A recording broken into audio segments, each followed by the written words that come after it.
평안하십니까 성도 여러분. 오늘은 욥기 31장 1절부터 23절을 욥의 무죄의 서약이라는 제목으로 묵상하겠습니다.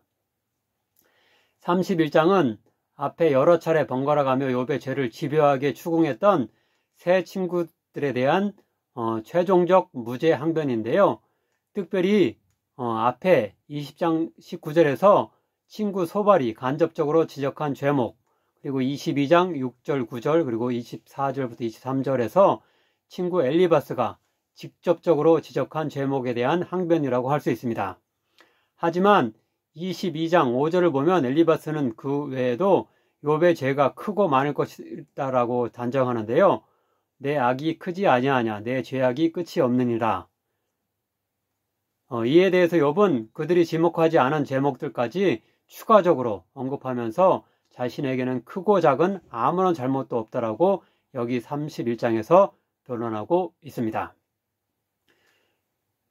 욥은 그의 이런 변론을 아마도 당시 법정에서 피고인이 자신의 무죄를 항변하는 서약서, 그리고 고소인이 피고인의 유죄를 주장하는 고발장을 각각 제출하던 방식을 빌려서 표현하는데요. 즉 35절부터 37절입니다. 누구든지 나의 변명을 들어다오. 나의 서명이 여기 있으니 전능자가 내게 대답하시기를 바라노라. 나를 고발하는 자가 있다면 그에게 고소장을 쓰게 하라. 내가 그것을 어깨에 매기도 하고 왕관처럼 머리에 쓰기도 하리라. 내 걸음의 수요를 그에게 알리고 왕족처럼 그를 가까이 하였으리라. 누구든 나의 죄에 대한 고소장을 하나님이 재판장이신 하늘법정에 제출하려면 해보아라. 그 고소장의 제목에 대해 하나도 숨김없이 당당하게 해명할 자신이 있으며 그에 대한 무죄 서약서를 하나님께 제출할 것이다 라고 욥은 이야기하고 있는 것입니다. 이제 31장 전반부인 오늘 본문을 차례로 따라가며 욥이 어떻게 친구들이 지목하는 제목들에 대해 결백할 뿐만 아니라 그 외의 대표적 제목들에 대해서까지 흠이 없는 온전한 자였다고 주장하는지 살펴보도록 하겠습니다. 첫째로 1절부터 4절입니다. 여기서 욥은 기혼자로서 미혼인 처녀를 아예 쳐다보지도 않을 정도로 철저하게 성적 순결함을 유지하려 했다고 말하면서 이 점을 하나님이 다 아신다고 주장합니다. 1절과 4절만 보겠습니다.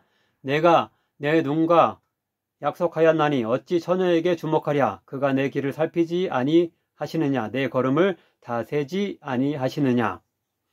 두 번째로 5절과 6절에서 욥은 타인을 속이는 거짓된 행동을 하지 않았다고 하며 하나님 앞에서 자신의 온전함을 주장합니다.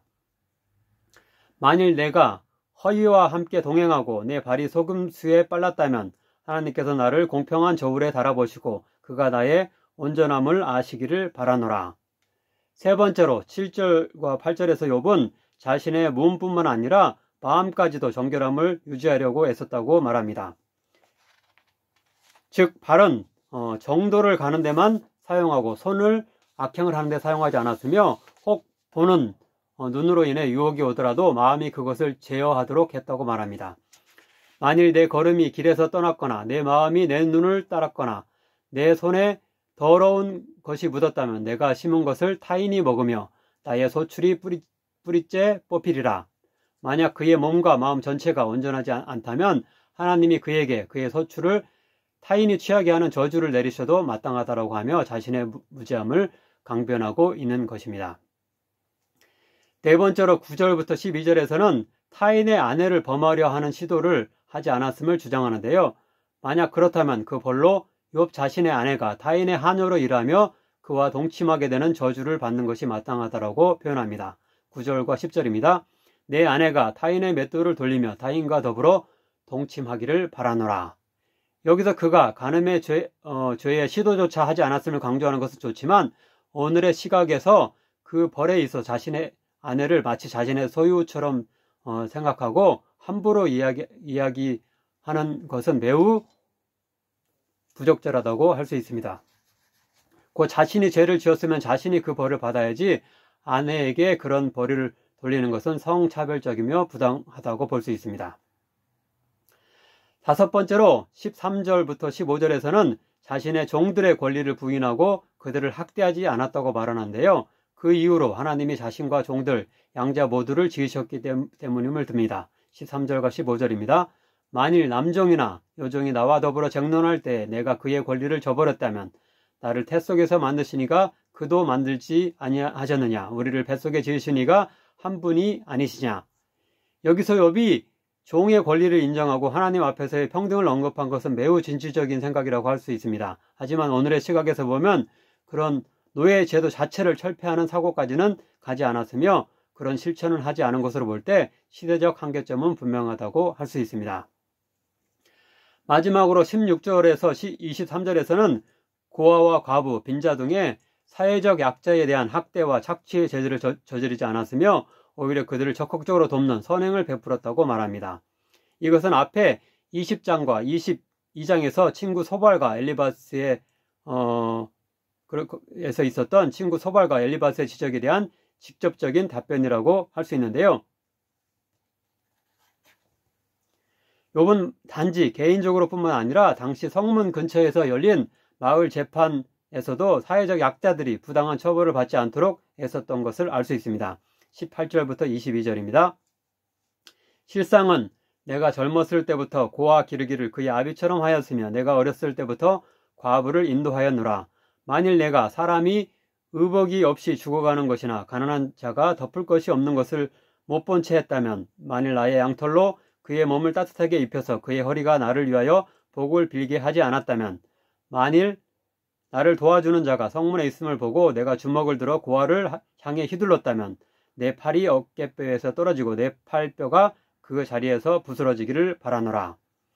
여기서 욥이 성문에서 주먹을 들어 고아를 향해 휘두른다라는 표현은 29장 7절부터 17절에서 욥이 성문 근처에서 열리는 마을 공회의 재판관으로 활동한 것을 볼 때 아마도 직접적으로 고아를 학대하는 일에 대한 묘사라기보다는 그에게 함부로 부당한 판결을 하는 일에 대한 그런 상징적 묘사라고 여길 수 있습니다.